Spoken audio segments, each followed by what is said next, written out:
Home delivery करने वाले जो बॉयज हैं उनके साथ उन्होंने समय बिताया। निवेदन है कि एक दिन दुकानदारों के साथ भी रहकर दिखाओ।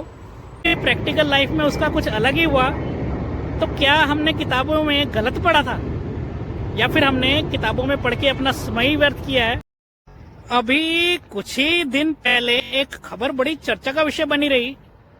कि जिस तरह सांसद राघव चड्ढा जी होम डिलीवरी करने वाले जो बॉयज हैं उनके साथ उन्होंने समय बिताया और सोशल मीडिया पे यही चीज बड़ी वायरल हुई कि एक निश्चित समय मैंने उनके साथ गुजारा ताकि क्या दिक्कतें वो फेस करते हैं और किस तरह की जिंदगी उनकी चलती है ये उन्हें पता चले, ताकि वो इस बात को संसद में रख सकें। और ये भी हमने देखा कि किस तरह उन्होंने संसद में इस बात को रखा और बड़ी खुशी की बात है कि कम से कम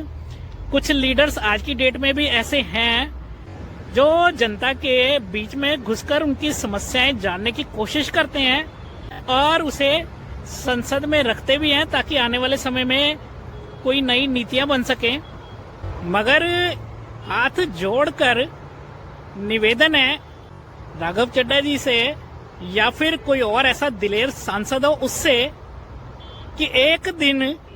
दुकानदारों के साथ भी रहकर दिखाओ, ताकि दुकानदार आज की डेट में क्या समस्याएं झेल रहे हैं, खास तौर पे छोटे दुकानदार, वो भी आपके नोटिस में आ सके और आप उसको भी अपनी संसद में पेश कर सकें। क्योंकि जैसे बड़ी बड़ी कंपनियां छोटे दुकानदारों के सामने आके खड़ी हो गई हैं और उन्होंने अपना ऐसा प्रचार प्रसार किया है कि छोटा दुकानदार तो बेचारा कहीं टिक ही नहीं पा रहा, जैसे तैसे उसने अपने आप को बाजार में टिकाया हुआ है। और यदि खर्चों की बात करें तो निर्धारित समय पे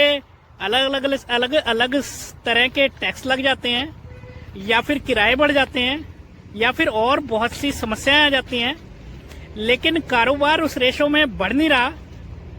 लेकिन आप लोगों को तो तभी पता लगेगा यदि आप एक दिन किसी दुकानदार के साथ गुजारेंगे। उम्मीद यही करते हैं कि जिस तरह राघव चड्ढा जी ने हिम्मत दिखाकर यूं एक दिन डिलीवरी बॉयज को दिया है,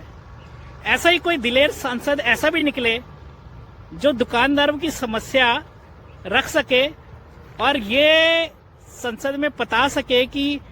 यूं मल्टीनेशनल कंपनियां आने के बाद, खास तौर से रिटेल के सेक्टर में बड़ी बड़ी कंपनियां आने के बाद छोटा कारोबार या छोटा दुकानदार किस तरह तबाह होता जा रहा है, ये बात संसद तक पहुंचे।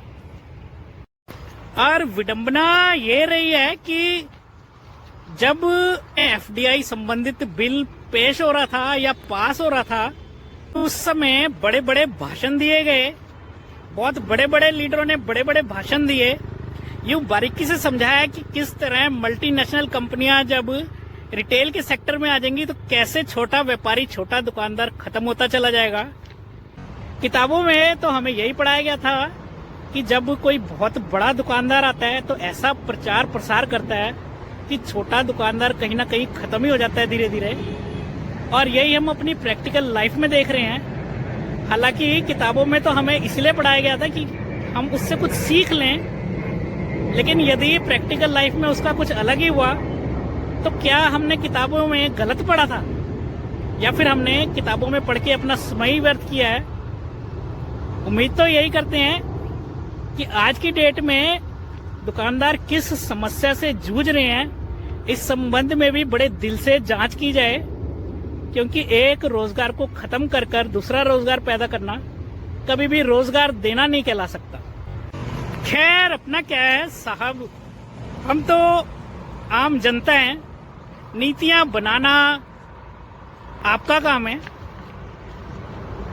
लेकिन उम्मीद करते हैं कि जो नीतियां वो जनहित में हो, कोई ऐसा विकास ना हो जाए कि एक बहुत बड़ा तबका विकास से पीछे ही रह जाए। और दर्शकों से ये निवेदन है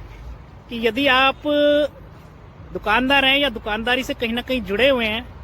या फिर इस वीडियो में रखी गई बातों से कहीं से भी सहमत हैं या अपने विचार रखें कमेंट बॉक्स में, ताकि पता चले क्योंकि इस संदर्भ में मेरी कोशिश है कि मैं 2-3 वीडियोस और बनाऊंगा कि किस तरह छोटा व्यापारी धीरे धीरे खत्म होता जा